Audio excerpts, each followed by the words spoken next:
ამერიკული ტექნოლოგიური გიგანტი Google მსოფლიოში არაერთი ინოვაციითა და პროდუქტით არის ცნობილი და მათ შორის ერთ-ერთი გამორჩეული პროდუქტი, რომელზედაც ხშირად არ ვსაუბრობთ, თუმცა ძალიან ხშირად ვიყენებთ, ეს არის Google Map-ი, რომელიც არის რუკების ციფრული პლატფორმა, რომელიც ბაზარზე ყველაზე დომინანტ მოთამაშედ რჩება ლამის გამოსვლის დღიდან მოყოლებული. Google Maps გამოარჩევს არაერთი ფუნქციონალი და მათ შორის ერთ-ერთი გამორჩეული ეს არის Google Street View, რომელიც ზოგიერთ ქვეყანასა და ქალაქში მუშაობს შემდეგი პრინციპით, როდესაც ვაწვევით Street Views, შეგვიძლია გადავინაცვლოთ სამ განზომილებიან რეჟიმში და ქუჩას ისე დავაკვირდეთ თითქოს იმ წუთას იქ ვიმყოფებით, რაც ნამდვილად საინტერესო გამოცდილებაა და ალბათ ცნობილ ქალაქებში არაერთხელ ჩვენს მაყურებელსაც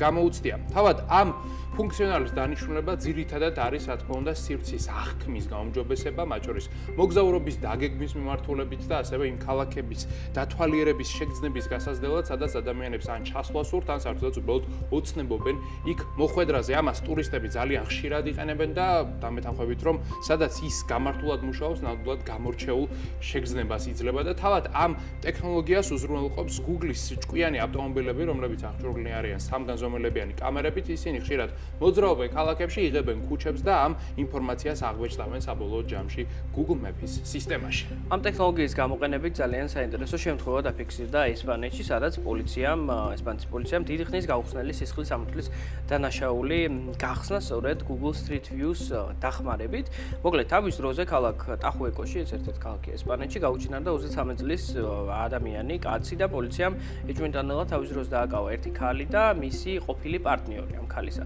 მაგრამ ნიფტკიცებები არ იყო საკმარისად ბევრი და მოგვიანებით გამოძიება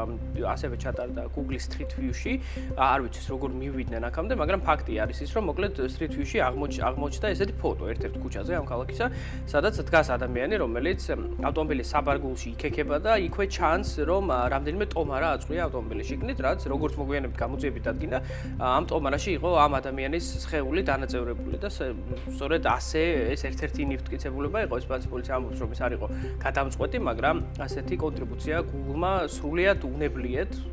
ჩანს შეიტანა აი ამ სისხლის სამართლის დანაშაულის გახსნაში. როგორც წესი, Google-ის დანიშნულება სისხლის სამართლის დამაშაულების გახსნა ნამდვილად არ არის, მას უფრო მეტად ტურისტული დანიშნულებით იყენებენ მოხარებლები, მაგრამ ასევე არის გარკვეული კომუნა განვითარებული Google Maps-ის გარშემო, რომელსაც უწოდებენ ხშირად გეოგრაფიულ კვიზებს, მათ შორის GeoGuessr არის ესეთი პლატფორმა, სადაც ადამიანები ხედავენ სხვადასხვა გამოსახულებებს Google Street View-დან და შემდეგ ცდილობენ ამ გამოსახულებით გამოიცნონ კონკრეტულად რომელ ადგილზე არის საუბარი. აქ არის მცირე მონაკვეთი გადაღებული და ადამიანები ცდილობენ რუკაზე დასვან წერტილი, სად შეიძლება იყოს გადაღებული ეს კადრი. ხანდახან ქვეყანას ვერ იცნობენ, ხანდახან კონტინენტს, ზოგიერთი მოთამაშე ინტერნეტში ალბათ გვინახავს მათ ვიდეოები, ზუსტადაც ქუჩასაც ასვამენ ხოლმე იმ წერტილს. იმდენად ალბათ აქვთ შესწავლილი ეს Google-ის მონაცემთა ბაზები, თუმცა ფაქტია, რომ ამ მიმართულებით კომუნა ნამდვილად საკმაოდ აქტიურია და Google-იც ამ ტექნოლოგიას ნამდვილად ავითარებს.